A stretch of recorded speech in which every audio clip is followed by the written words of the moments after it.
এই মুহূর্তে দেশের রাজনীতিতে সবচেয়ে বড় প্রশ্ন হচ্ছে যে নির্বাচন কবে হবে, এবং এ নিয়ে একটা ধারণা সবাই কিন্তু পেয়েছেন।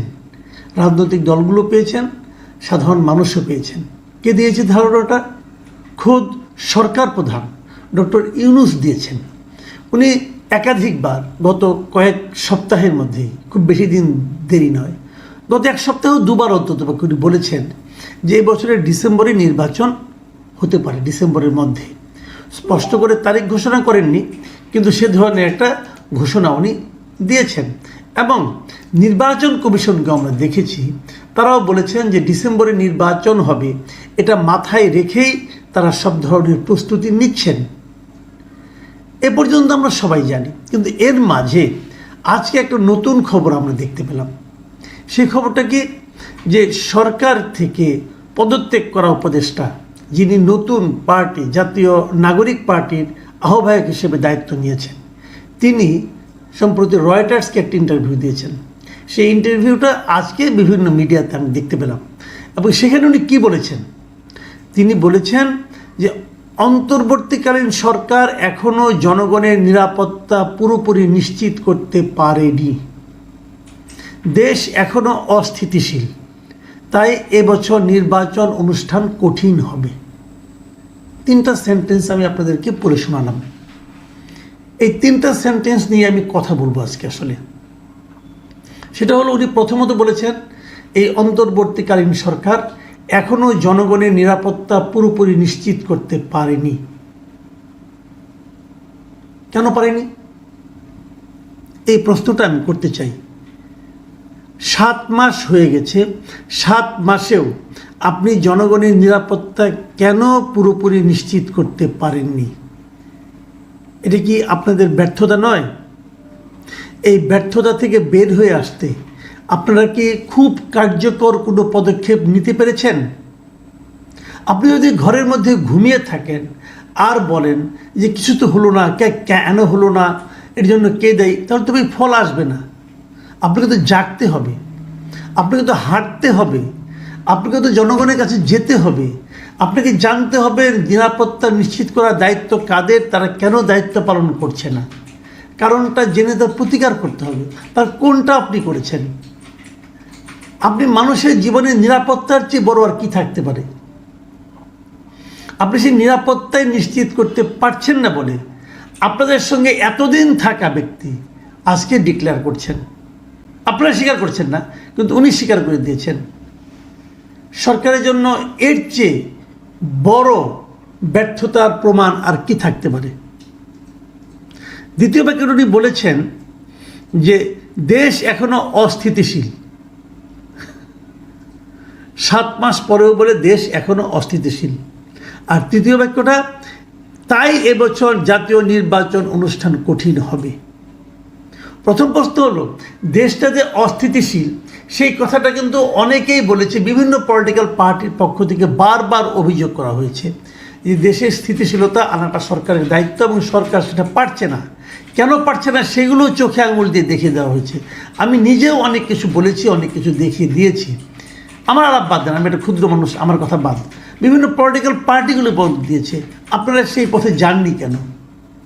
গেলে আপনাদের মান সম্মান যাইতো? আজকে তো আপনাদেরই লোকই বলতেছে দেশ অস্থিতিশীল।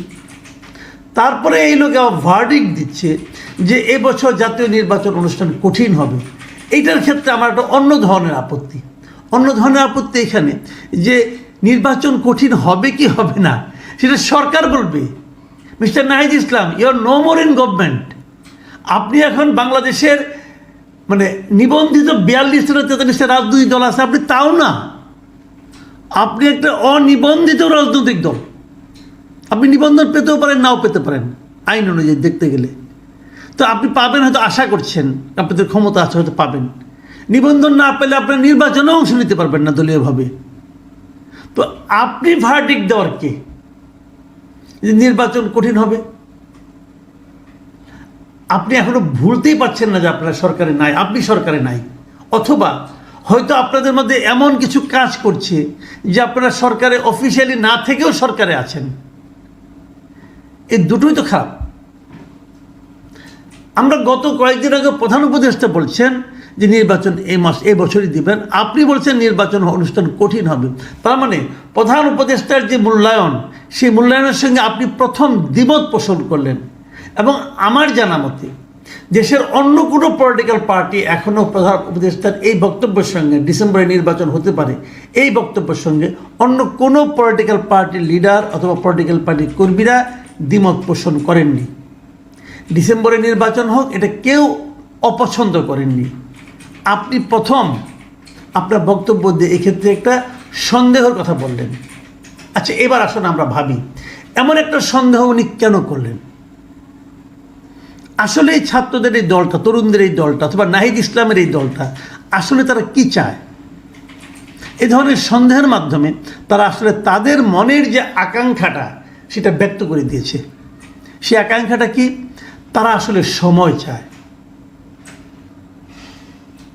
তারা তাদেরকে নিজেদেরকে গুছিয়ে নেওয়ার জন্য আরও একটু সময় চায়। তারা মনে করছে যে যতই দিন যাবে ততই আমরা আরও গুছিয়ে নিতে পারবো, ততই আমাদের দলের স্ট্রেংথ বাড়বে। যদি 2 দিন পরেও আমরা নির্বাচন করি তাহলে 2 দিনের একটা বাড়তি বেনিফিট আমরা পাবো। এটা কিন্তু খারাপ না। এটা খারাপ না কেন?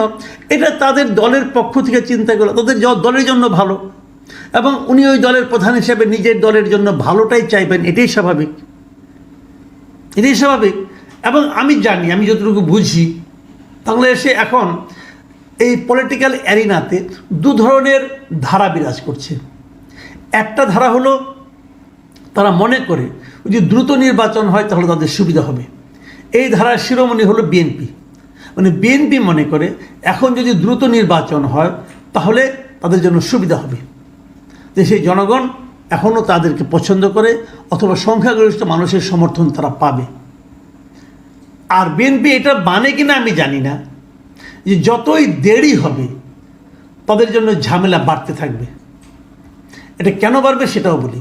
এটা বাড়বে এ কারণে যে বিভিন্ন মাঠ পর্যায়ে বিএনপির অনেক লোকজন কিন্তু নানা ধরনের চাঁদাবাজিতে জড়িয়ে গেছে। বিএনপি কেন্দ্রীয়ভাবে চেষ্টা করছে সেগুলো থামানোর জন্য, অনেককে বহিষ্কার করছে, অনেক কিছু তারা করছে, কিন্তু তাদের খুব একটা ফল হচ্ছে বলে মনে হয় না। নির্বাচন যদি দেরিতে হয় তাহলে এই জিনিসটা কিন্তু বিএনপি ছাড়া অন্য অনেক রাজনৈতিক দলের জন্য আমি মনে করি কিছুটা বাড়তি প্লাস পয়েন্ট হয়ে দাঁড়াবে। এটা গেলো একটা বিষয়। আবার দেখুন, নির্বাচন দেরিতে করার জন্য এই যে নাহিদ ইসলাম যে কথাটা বলেছেন, এই কথাটা তো নির্বাচনকে উনি পিছিয়ে দিতে যাচ্ছেন, বোঝা যাচ্ছে। ওনার দলের উনি একাই না, কিন্তু আরও নেতা, যেমন গত 2 দিন আগে আমরা দেখলাম যে সার্জিস আলম একটা কথা বলেছিলেন যে হাসিনাকে ফাঁসির মঞ্চে ওঠানোর আগ পর্যন্ত নির্বাচনের কথা কাউকে ভাবতে উনি মানা করে দিয়েছেন। তার মানে উনি নির্বাচনটাকে আরও প্রলম্বিত করতে চান। ওনারা তো বিরোধী দলে আছেন, ওনারা তো মাঠে আছেন, ওনারা কেন এখন নির্বাচনটাকে প্রলম্বিত করতে চান? এই প্রশ্নটা কিন্তু অনেক উঠবে। এই কারণেই ওনারা চান যে যত দেরি হবে তত ওনাদের পক্ষে মাঠ গুছিয়ে নেওয়াটা সহজ হবে। সেই দিকে তারা যেতে যাচ্ছেন। এখন শেষ পর্যন্ত কি হবে? আগামী সময়ে জাতীয় ঐক্যমত্য কমিশন যেটা হয়েছে এবং এটা ইস্যু করে এবং অন্য ইস্যুতে সরকারের সঙ্গে নিশ্চয়ই বিরোধী দলগুলো বসবেন, সেখানে ওনারাও একটা দল হিসেবে বসবেন। বসার পর ওনারাও বলবেন নির্বাচনটাকে পিছিয়ে দেওয়া হোক, আর অন্যরাও বলবেন নির্বাচনটা ডিসেম্বরে করা হোক। সরকার কোন দিকে যাবে? সরকার কাদের কথা শুনবে? এই বিষয়টা কিন্তু সামনে আমাদের মতো দর্শক যারা আছেন তাদের জন্য দেখার বিষয়। আমরা দেখব সরকার আসলে কোন দিকে যান, এবং সরকার কোন দিকে যান তার উপর নির্ভর করে আমরা সরকারের কি চরিত্র সে সম্পর্কে একটা ধারণা করতে পারব। দর্শকদের অনুরোধ করব আগামী দিনগুলোর জন্য সতর্ক দৃষ্টি রাখা। আপনারা দেখুন, বুঝুন এবং সিদ্ধান্ত নিন।